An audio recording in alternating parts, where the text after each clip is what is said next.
Good morning or good day, my lovely souls, my beautiful souls. It is day 9 and I want to talk about how I have a date tomorrow. Not really how much because I have a date, but the idea of dating after heartbreak, right? I feel like after everything that I've been through, I have been, on some dates. I feel like I have been officially have not been in a real relationship, okay, committed relationship, you guys, since 2017, let's just say that, okay. And I've been on dates, I have talked to guys, I have dated. I have never actually really been in a actual committed relationship where it's what we call an official relationship, right? Society's ideas of what a relationship should be, your ideas of what a relationship should be. So of course, I have gone on a few dates before,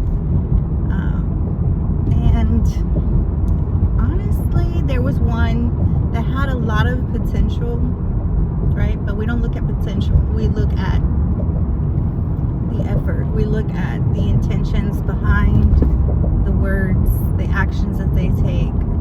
Everything was good, went good, and let's just say I shared something with him that I wanted to be open and honest and upfront, start off that way, right? So I had got flowers delivered to me at work by a secret admirer. I had no idea who it was. And granted, I had just gone on my second date with this guy. And I liked him, right? I had just gone on my second date and it was really like, we liked each other, right? A lot. And I had shared the fact that I had got flowers at work delivered to me, and he got mad. He said he thought that there was someone else, and at the time obviously there wasn't, right? But I was openly dating, not in a committed relationship with anyone. However, the flowers were sent to me by a secret admirer who obviously knew I worked and was interested in pursuing me. They were beautiful flowers. Everybody was, and I've never had flowers delivered to me at work. Never. Of course, something you always, it's nice. It's a nice experience to have. And okay, so he got mad. So it ended there. Then I was like, no. For me, that was kind of like, if I can't be honest with you without you getting upset or mad and us talking, and you don't believe me, you think I'm lying, then this is not going to go anywhere, right? Okay. So we cut that. And I went on another day, I would say a little bit about a month ago, with another guy. And that was interesting. He kind of, we exchanged numbers and he started texting me, and I was at work, and I'm on the phone. I have to be on the phone. I work in sales, so I have to be on the phone making calls, and that's what I do. I talk to people all day. And he was just blowing me up on text messaging all day, which is fine, right? We're trying to learn about each other, but he was just sharing, I feel maybe a little bit too much too soon. But hey, I get it. We are older. We don't have time to waste on what's for dinner. How are you,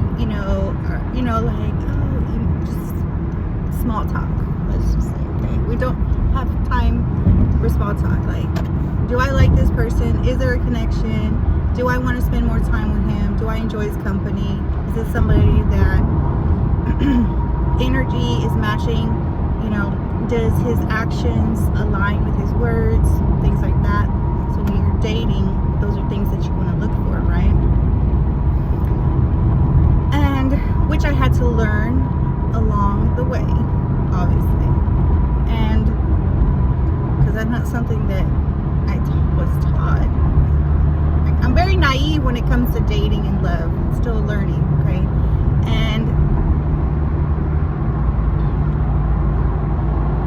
the texts were pretty intense, and then he wanted to talk on the phone, so we talked.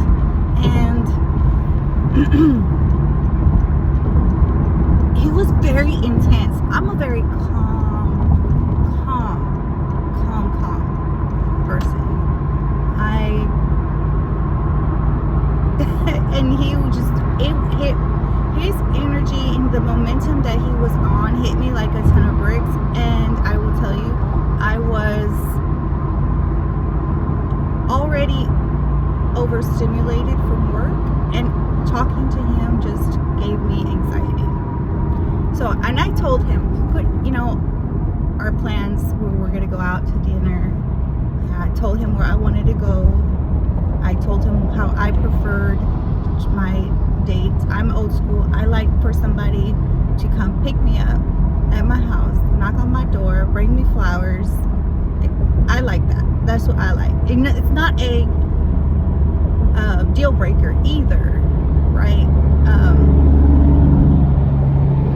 But I like when a man takes the initiative to do that.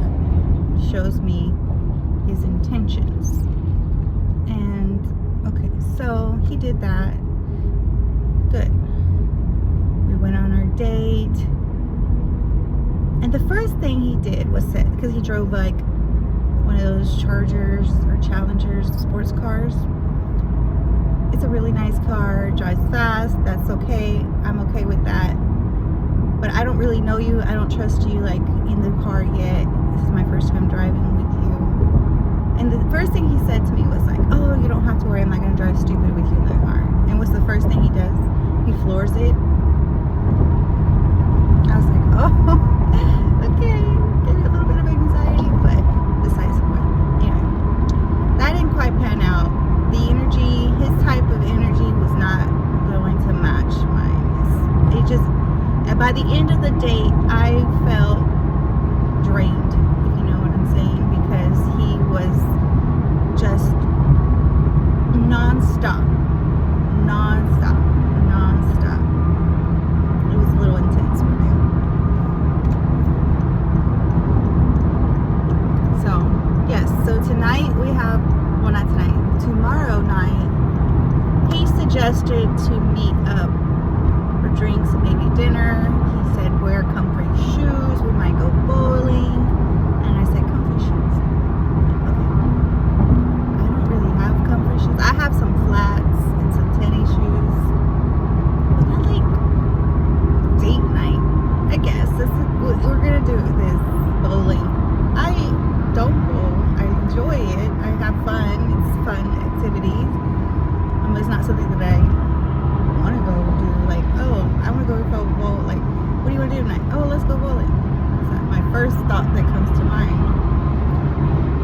But it's not a deal breaker either. I like to try different things. I like different experiences. So yeah, date on tomorrow night. And I don't really know, because for a minute there I got so overwhelmed with the dating app that I was like, I'm just done. I stopped interacting. I stopped looking at the likes and trying to match with anybody, and I was just like, okay, I'm going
option, you feel like you don't have any other option, and it just makes me sad because, you know, there's a lot of things that we as women can do to help support each other, where we don't have to necessarily put ourselves in a position where we have to ask a man who may possibly ask us for something else in return for money, right? So anyway, and one thing that I don't tolerate is that when men talk about women badly. I don't care if what she did to you. I don't care. I don't know the whole story. I don't know anything about her. I don't know really about you yet. And if you talk bad about women, that for me is a really big red flag. Wouldn't you agree? So I made a joke about it. I told him, well, just so that you know, if I'm going to ask you for help, you best believe I'm going to ask you to help me pay my mortgage. Ha ha ha. Joking a little. Anyway, so from there, the conversation flowed very easily, and we exchanged numbers. And then he seemed, I mean, I don't know what it was. I just got pulled into the conversation, and it felt genuine. It felt real. Like his interest and his curiosity about me and the things that I do he was very interested. So I said, let me give this guy a chance on a date, and it doesn't hurt. I do need to get out and date, right? So now that I have learned a little bit more about dating, I think that, you know, and I've learned through my heartbreak, and I've learned a lot over the years, that I know what I'm looking for, and I know what I'm not willing to tolerate anymore. So important things is, do I enjoy this person's company? Is he a man of, is he going to follow through on what he says he's going to do? And I just completely missed my turn.